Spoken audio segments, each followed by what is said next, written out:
This week, we are talking about the importance of the social layer of Bitcoin with the founder of the Ottawa Bitcoin Meetup, Cory Timmons. There is lots of places to study and learn about Bitcoin online, but no substitute for meeting real Bitcoiners in person as you continue down your journey of Bitcoin education. I'm Scott Dietels. I'm the CEO and founder of Block Rewards. Part of our mission in bringing Bitcoin to the workplace is helping people understand how it will help them. So if you're interested to learn something about what happens when a bunch of magic internet money fanatics get together, stick around.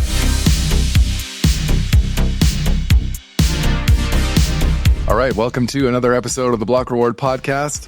This episode has been a long time in the making. We are joined by special guest this week, host of the Ottawa Bitcoin Meetup, Canadian Bitcoiner Cory Timmons. Cory, welcome to the Block Reward.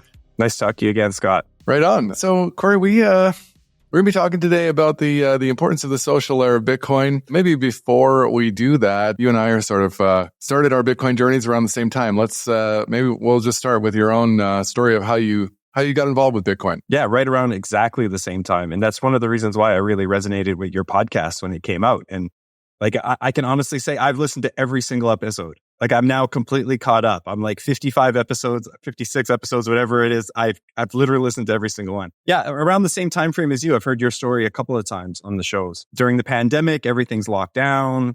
You're starting to ask yourself some questions like, what's going to happen going forward with inflation? So you just start reading, you start learning, and you just start listening to things.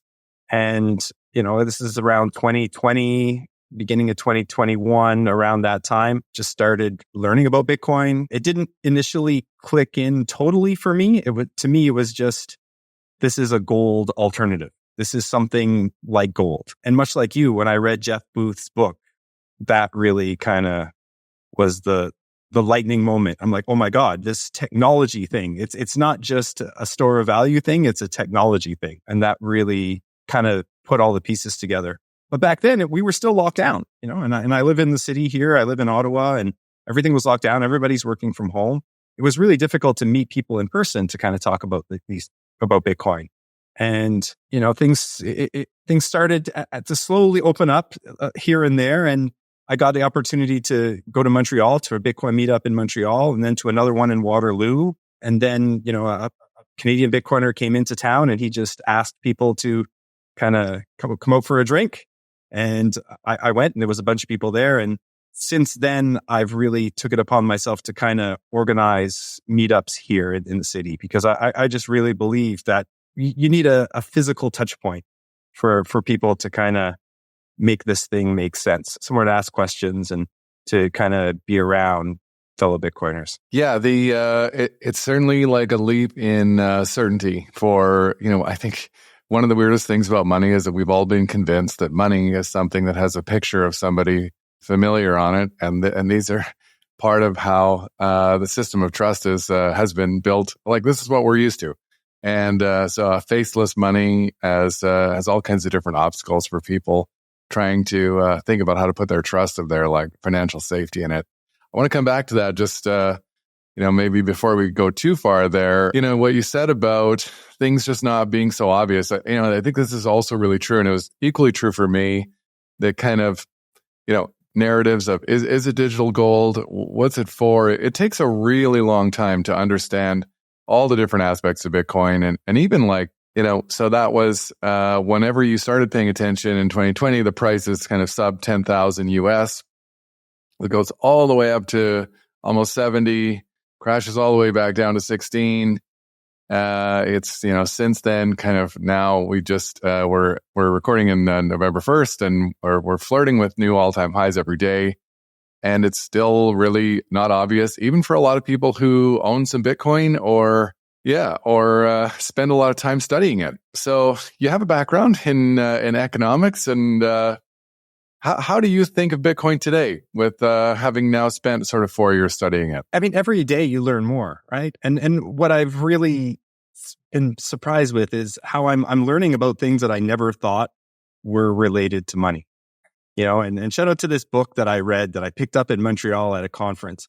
So, some guy with a beard wrote this book about the kind of like philosophy and like Eastern philosophy and how that related to Bitcoin. I don't quite remember what his name was, but it was a pretty cool book.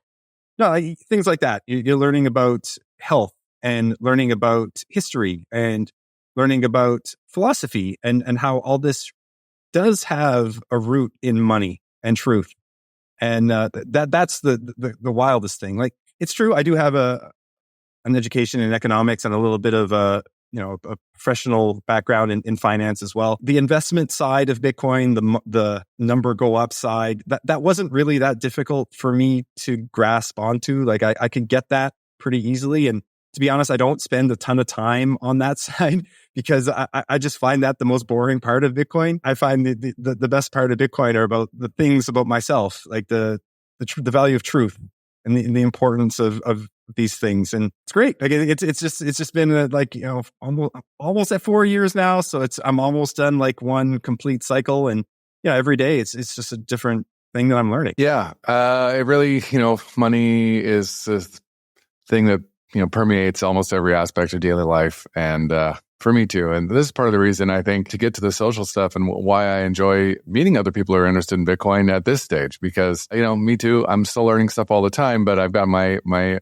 knowledge base to a level where it's less about the core foundational stuff and more about, collecting other interesting ideas of what other people are thinking about who are spending their same time thinking about this stuff. And yeah, I mean, for me, I love this idea that broken money is just, it's such a distraction. It forces people to have less and less time to think about things that are really, more in line with their interests. It makes everyone have to have a side gig. Being a hedge fund manager, you can't just earn money. You have to grow your money, and you have to work more and more all the time.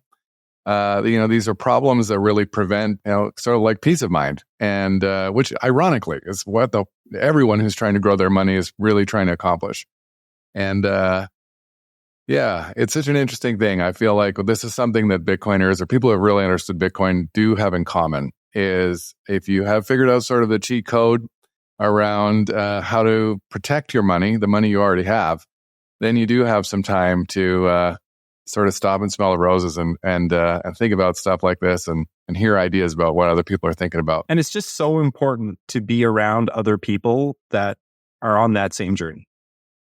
Like, I can't emphasize that enough. And we're lucky that we have the internet now in a way. We can have these types of conversations, or you can go on a Twitter space or download a podcast or watch a YouTube video. But we're lucky for that, and it's great. But we need in-person conversations, and we need to meet in the real world, in meet space, and to kind of share these things with each other and just build that sense of community and support. And that's where I'm trying to contribute my little piece of this thing. I'm not writing a book. I'm not starting a business, at least not yet. But I do see the importance of having Bitcoin meetups in every single city. We need them everywhere so that we can kind of meet people where they are. And people are, they stumble upon the Block Rewards podcast and they listen to an episode, and now they want to go and meet people in real life. And it would be good if we had a place where they could go in every single city. So that's what I've kind of taken upon myself to do it here in Ottawa. Yeah, it's amazing to me, I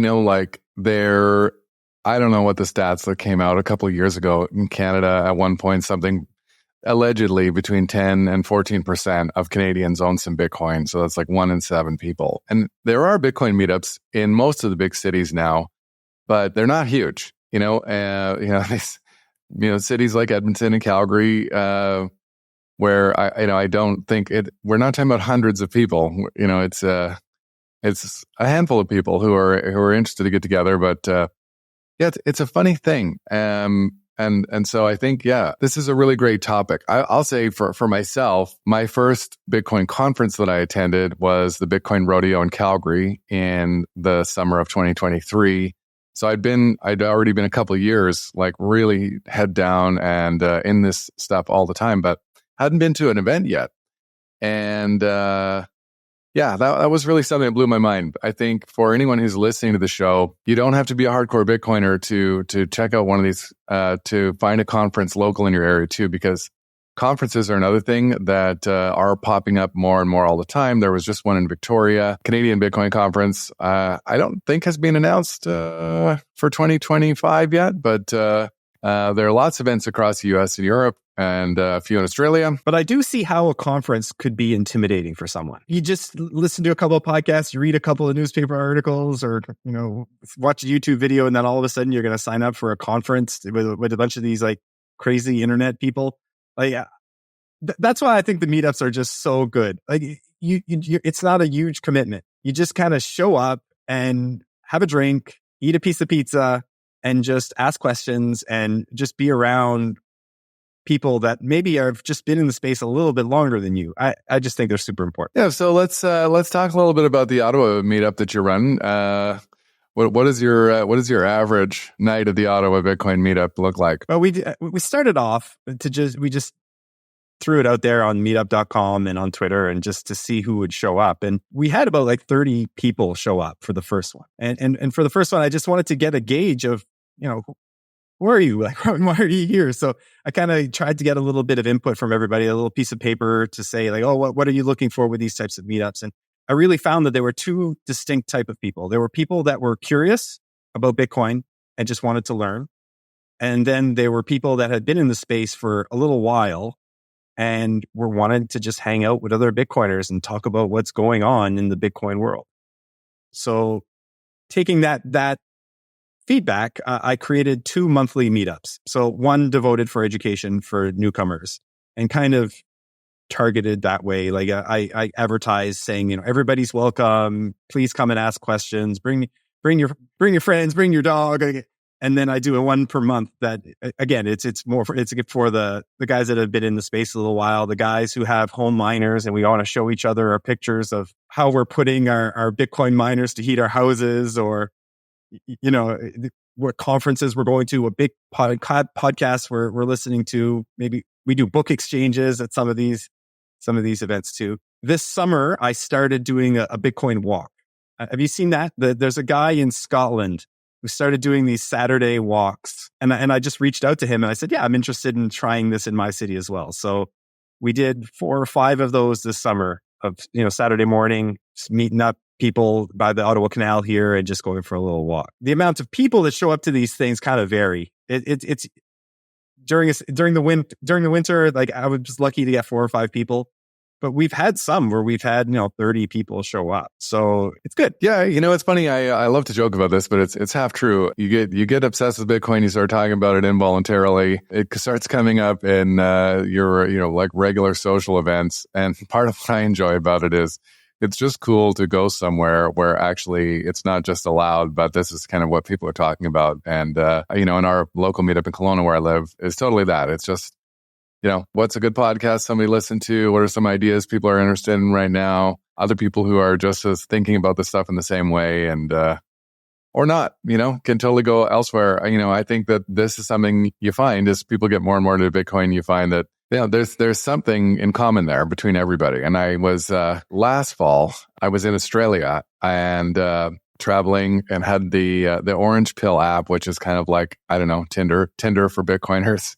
A non-romantic meetup app, and I got this ping, a private message. Somebody had caught that I was in Sydney, and the Sydney Bitcoin meetup was happening that night. And so it happened that I was, kind of in the area, actually, just sort of staying down the street, and rolled up, and a bunch of Australian Bitcoiners, and it was a blast. It was exactly like the meetups that I've been to in Canada, just like with a little bit more swearing.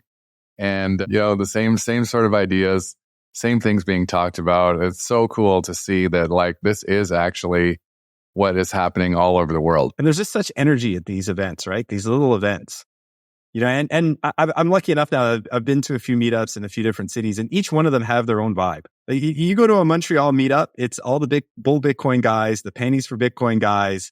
And it's like a very interesting thing. It's just so different than the ones in Toronto or in Waterloo. And I'm sure Calgary, I haven't been to the Calgary one yet, but I can imagine what the Calgary one is like.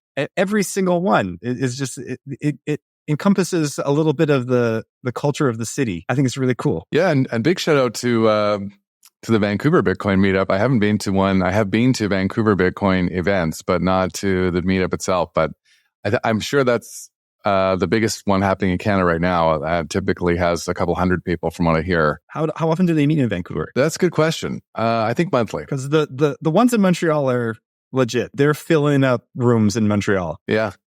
Yeah, it's very cool. I think in general, in Canada at least, Canada punches above its weight class for Bitcoin. A number of Bitcoiners who are actively sort of like participating is high for how big of a country we are. It's like Hollywood actors, I guess. Disproportionate number. Same deal. Yeah, I often wonder why that is. Like, is it the proof of work thing that like there's a culture here in Canada that winter is difficult and there's a proof of work mentality? And what do you think? Why is it that we punch above our weight? Yeah, I mean, for me personally, like, and I can't really speak to what was happening, prior to 2020, and we did have already like, BTC sessions and, Francis and like us really solid early Bitcoin movement. But I think like, in my opinion, we went full totalitarianism and that really just woke a lot of people up. And even if people who weren't necessarily worried about the strategy of the Canadian government during that time, one thing that I think it did do was give people an enormous amount of free time. As everybody was sort of like stuck at home for months, a lot of people just sort of went down the Bitcoin rabbit hole at that time, as it was coincidentally or timely that the last bull run sort of happened parallel to what was going on there. So yeah, I actually last week, the last episode was with BJ Dichter. And so we were just talking about, and then ultimately culminating in the 2020 protests where Bitcoin, I think really for people who were paying attention to what was going on there in Canada and around the world, created a new reason for studying Bitcoin, for learning about like what is a potential use case for having uncensorable money somewhere where you might have never thought you would need it, like Canada. And this is kind of one of those things, I think, where, most people sort of get into Bitcoin for the number go up technology. They understand on some level that it is an asset that is appreciating in dollar terms or whatever your currency is faster than other assets. And that is a great place to start. That is true. But then it's the deeper layers inside the onion that really keep people coming back for more. BJ was also talking about, so he sort of said, I think his story was 2016, 2017, and he was originally interested in the tech, which is, I think, true for early Bitcoiners. You had to be kind of like a video gamer to get into mining early, or you just had to be somebody who was interested in early tech adoption.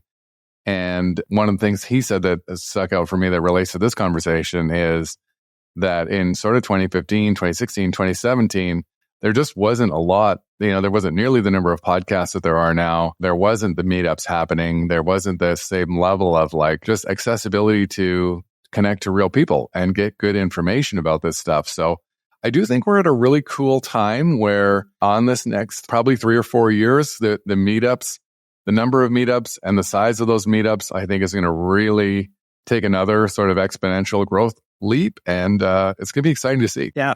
Shout out to BJ. He's been to one of our meetups. Like we hold special event meetups every once in a while where if somebody's in town, we'll advertise it. And BJ did one when his book came out. So he came by to Ottawa and he talked about his book. Yeah. The meetups, I think, are growing. And I think it's important to just do different types of meetups as well. What we've started here, we had one of them this week. Our first one this week was a BitDevs meetup. So it was for people that are working in the space, who are developing, who are, doing real actual development. We just happened to have a guy in town here who is working on Lightning and eCash. So he came and presented his work and it was a really good turnout. So we're going to keep doing those regularly as well. But my dream would be like have a health related Bitcoin meetup and then have like maybe an investing related Bitcoin meetup and a tech related Bitcoin meetup. And if we had them all over the place all the time, then anybody who's coming into this thing from whatever side will have somewhere to go to discuss with people who are coming at it from a similar side. And that would be just amazing. Yeah, I agree. And it's a great place for people to like see some of the technology in action. Like even just, we always have somebody new every time we meet. So the Kelowna Bitcoin meetup happens monthly. first Tuesday of every month, different location. And a little plug for our local meet there. You can find it on Twitter at Kelowna BTC Meet. Yeah, so usually you'll see somebody passing lightning sats back and forth, or having a BitAxe miner or something. It's a cool opportunity to just talk to people who are doing this stuff. And I think that this is it's another one of the big obstacles of normalizing interacting with this monetary technology, is just seeing that there are lots of regular people. And this is the funny thing about Bitcoin, is like there are so many kind of like closet Bitcoiners out there that don't come to the meets, but you get talking to people, and a lot of people do. There are a lot of people out there, and it's kind of like a field of dreams. If you build it, they will come, type of thing. So you got to get out there and you got to start it. Somebody's got to start it, and then it doesn't have to be super formal or super fancy. Just a couple of guys meet up at a bar and just throw it out on Twitter that you're meeting, and you might get people to show up. And do you guys in Kelowna, do you have like a meetup.com page or like the Orange Pill app? Do you guys do all that stuff? We do have the Orange Pill app. I don't think we have a meetup.com. We might. I don't know. I've stepped back from the organizing of the events, and now I just get to show up. I think for us, I probably like 50 to 75% of the new people that come up to our meetups are from meetup.com. And they're literally just people that are just curious and are just showing up. About a year ago, these two people came in. They were on a first date or a second date. And that's what they purposely went on meetup.com, and they just picked a topic, and it just happened to be Bitcoin. And they kind of showed up together on a first or second date. I think that's like so cool. Like it's cool that we get these people, and it's important for us as meetup participants to kind of give these people a positive touch point, because it can get, we've been on Bitcoin Twitter. It can get a little bit weird sometimes, people talking about certain things or super political things, or super, talking about cast iron pans or whatever. It can sound weird to somebody who's brand new. But if they're coming in person and they, like you said, that they see that these Bitcoiners are just real people, and they're welcoming new people in with a smile, and they're answering questions, I think it just does such a good thing for the broader adoption. Now these people are going to go back home, and when they see Bitcoin on TV, if somebody's saying something negative about it, they're going to think back to, oh yeah, I was at that meetup a couple of months ago, and the guys there were super nice to me, and they were answering questions. This guy on TV is telling me that it's used for bad things on the internet. It wouldn't add up. So I think it's we all have a role to play, and not all of us can write books and host podcasts. Some of us can just start a local meetup. Yeah, I mean, and not everybody needs to. Like, I don't know how many books and podcasts we need. I actually do think that the meetup thing is huge, because just trying to connect to community is just in general something that we can use more of all the time, regardless of where people are. And it's a light touch way to get involved and help attract other people. Because Bitcoin does kind of have an interesting like PR problem, an opportunity and a challenge because of this nature that it is. That there is no Bitcoin corporation that has a marketing department or a head of PR. And for that reason, it's this is where, I find in my own life continually new people are looking for where to start. And so finding people in your local area is a great place to sort of kickstart that. If you're listening and you haven't been to a meetup and there's one in your area, highly recommend you get out to your next event that you can. Yeah, and just ask questions. Just go there and just if you're new to the space, feel free to just ask any stupid question you can that you can think of to the people that are the regulars. And we love to help. Like I think that's so incredibly important, is to meet people where they are. And I think the meetups are the tip of the spear. The podcasts are great. The conferences are great. All these things are awesome. They're awesome. The books are great. But just the people who are just going somewhere on a Thursday night and just popping in, it's the tip of the spear. Maybe to just switch gears a little bit, Cory, in addition to being a fan of our show, you are one of the most prolific listeners of Bitcoin podcasts that I'm aware of. I'm actually continually astounded by your ability to consume podcasts. And maybe I'd love to just take an opportunity to plug some other really good shows. There are tons of people who are doing awesome stuff out there. What are some of your favorite other Bitcoin pods to listen to? First of all, shout out to Oscar Mary and the entire team at Fountain. So if you're listening to this on any app other than Fountain, I would recommend go in and give Fountain a try. It's a Bitcoin-enabled podcasting app. It's fantastic. So shout out to Fountain. Yeah, so on Fountain, you can actually tip the podcast creators in Bitcoin. Yeah, and you get paid Bitcoin a little bit to listen. So it's a good way to start with your first Lightning wallet. The Fountain app actually is a Lightning wallet. So if you're new to Bitcoin and you're just listening to it's your first Bitcoin podcast that you're listening to, give Fountain a try. Yeah, Scott, I listen to a lot of Bitcoin podcasts. Like I happen to have a job where I can just kind of put my headphones in and just do work. Like it's mostly analytical work. So I can listen to podcasts like almost all day. And I listen at 1.75 speed. So even talking to you right now, it kind of sounds strange. I'm used to hearing your voice 75% faster than it is right now.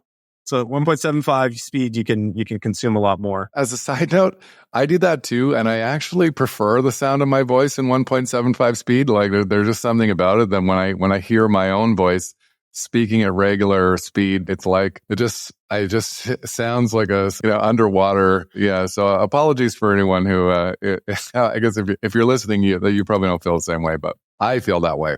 Anyway, somebody in the space says that we need more Bitcoin podcasts. And I really do believe that. Like we need Bitcoin podcasts that cover different things all the time. So my personal favorites, the top of the list is the Canadian Bitcoiners podcast, Joey and Len. That's where I heard you for the first time. You were a guest on that show. Those guys are, A+ guys. I listen in on every Monday. I'm in the chat, and I will be doing some guest hosting on that show coming up soon in the next couple of weeks. So that one got to be at the top of my list. I also really like Rock Paper Bitcoin. It's a little bit of a niche podcast where they go into a little bit of the deeper aspects of Bitcoin. I would not recommend that one necessarily for a newcomer. It's more for someone who's kind of been in it for a little while.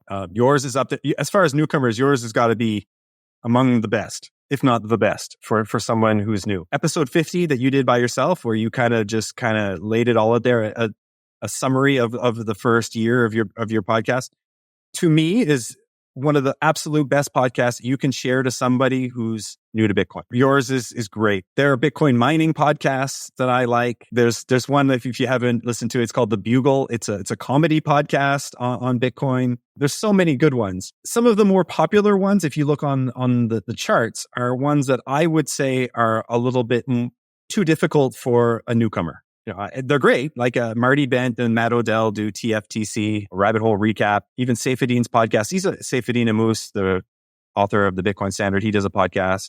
Preston Pish does a very popular podcast. These are fantastic podcasts, but for somebody who's new to the space and are just Googling Bitcoin podcast, that one comes up. And it might be a little bit intimidating for you if you're new. Yeah, totally. I mean, and that was that was the premise of why I wanted to do this one, just because, it is really tricky. People have general financial literacy isn't great anyways, and trying to jump into a moving train of people talking about macroeconomics and the history of money and all of this stuff is it can be super daunting, and all of the technology stuff. So yeah, I had this idea of, would be great to hear these people who know so much about this stuff talking just in the one gear down in a way that is maybe we can still hear all these minds, but not have it be something that you need a PhD in Bitcoin to understand. Yeah, absolutely. And it's a little bit unfortunate because the ones that show up at the top of the list are the ones that have been around the longest. They're the ones that have been downloaded the most.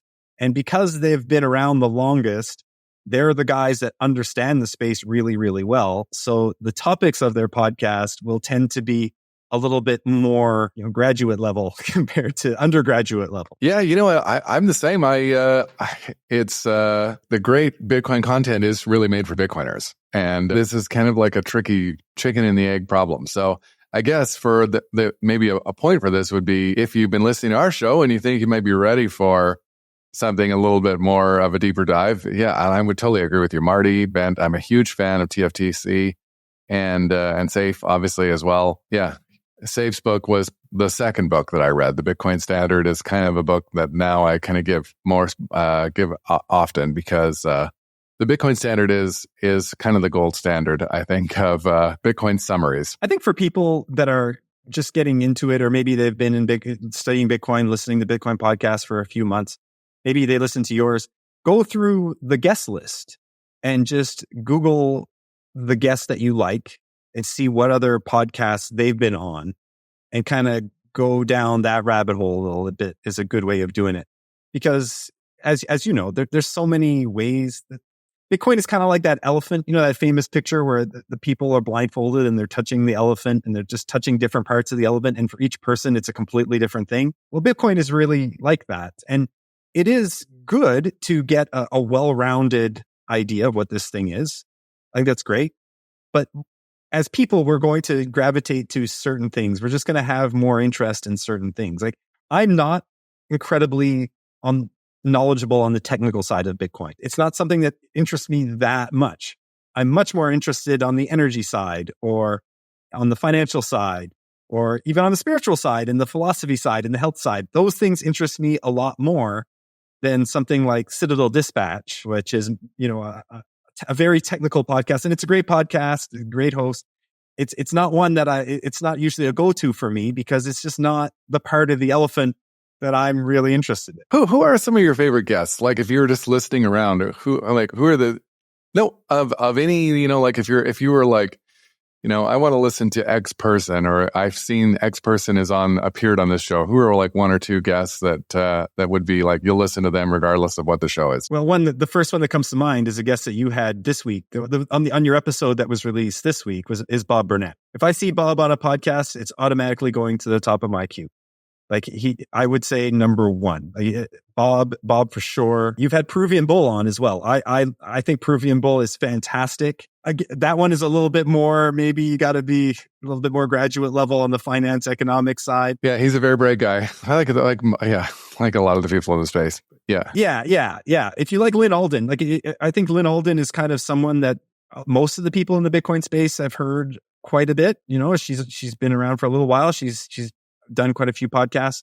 I think Peruvian Bull is similar to Lynn Alden and in that way.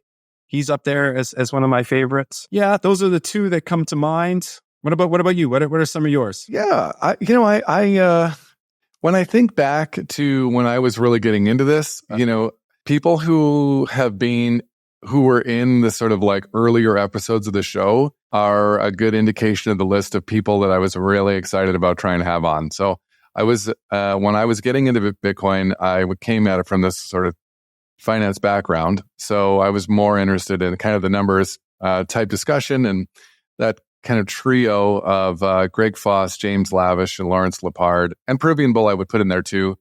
Those four people really helped me understand the monetary side of what's going on. Currency debasement, debt spiral, you know, why is the Bitcoin price going to go up forever? So yeah, so those people.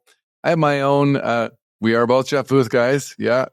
So I love that. I love thinkers in those vein for sure. And one of my personal favorites is Michael Dunworth, who is our only two-time guest of the show. And I'm an out there person, so I like people who as if I'm going to listen to a pod, I want to either, you know, have somebody like really say something that's going to stop and give me pause to think. And Bob Burnett does that too, and or is going to make you laugh. And Mike kind of does both of those for me. So yeah, Mike and Peter are awesome. Like his brother Peter is also fantastic. I recently re-listened to the original Sailor series from Robert Breedlove's podcast. That one was one of the first podcast series that really kind of opened my eyes. And having listened to it again, I think it's the third time now I've listened to this series. like I'm getting more and more out of it every time I listen to it. Yeah, that Michael Saylor series on the Breed Love Show was just so well done. And I should have said, I guess we're talking about people who are on my show, and obviously we haven't had Saylor on yet. Saylor, if you're listening, you are welcome anytime. I would love to chat to Saylor at some point in the future. There's a very short list of my private wish list of guests that haven't been on the show yet, and Mr. Saylor is definitely at the top of that one. But I do enjoy listening to him a lot, and love the metaphors. I love the he's a student of history, which is kind of that's what my background is, and one of the most compelling thinkers of our time. I really think that Michael Saylor will be remembered as kind of this Carnegie, Rockefeller, Hugo Steen of the 21st century. Yeah, he's one of those guys that if you see how many views his podcasts get, I would say that they're the most, right? Like if, for example, Preston Pish has Saylor on, I'm sure it gets more views than almost any other guest. Yeah, I mean, and this is one of the challenges with Bitcoin podcasts is there are a lot of people that are, I think, more interested, which is great. The guests have a lot to do, I see, with the number of people who tune in. But there's signal to be gleaned everywhere. It's not just from the big names, right? Yeah, actually, and even for our show, we sort of like intentionally pivoted away from that, and I am trying to I think it is really about having signal conversations rather than the name on the conversation. Yes, and I've really appreciated you having on some of the really young guys in the space that are really, really smart. Like you had Cole Wembley, and then you had Mitchell on recently as well too. I think those are the guys. These are kind of the next generation of influencers in the space. It's great. I mean, your friend Seb Bunny, I would put at the top of that list as well too. Yeah. Seb's a very special thinker for sure, and a huge fan. We're lucky to have him on our team. So, what's happening in the next Bitcoin meetup in Ottawa? We just had the BitDevs one. So the BitDev one was it just happened on Monday. So we have a beginners one in 2 weeks. So it'll just be at a bar. We go to the same bar we've been going to for a little while. See who shows up. It might not be bull market, so we're probably going to get a few more newcomers. Every time the price spikes, we tend to get 3 or 4 extra people, but we'll see. Yeah, I think we are headed into a time where Bitcoin price is going to start surprising a lot of people. There was an announcement at the end of October, it was last week as we're recording this, where MicroStrategy is intending to purchase $42 billion of Bitcoin over the next 3 years, which they're going to have to buy it from someone. Have you done a MicroStrategy show yet? Have you had one of those people that are really deep in the MicroStrategy rabbit hole? We are actively recruiting for, that is a really, it's a super interesting topic, and there are some people who know it really well. I just haven't been able to connect to a guest yet who can come on and do a great job with it.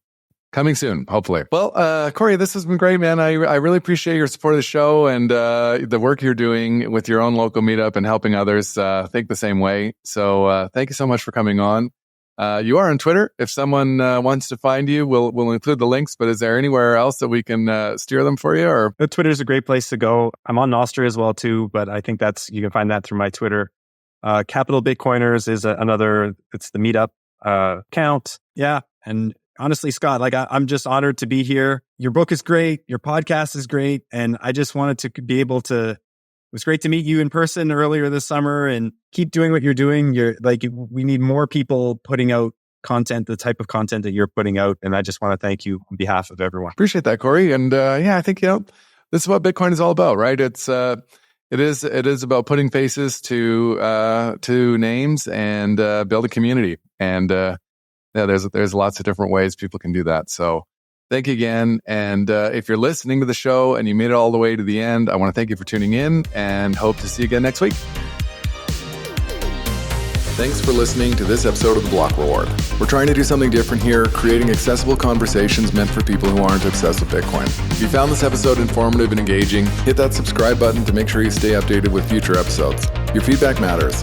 We'd greatly appreciate it if you could take a moment to share your reviews and help us with our goal of creating Bitcoin content that is simple and easy to understand.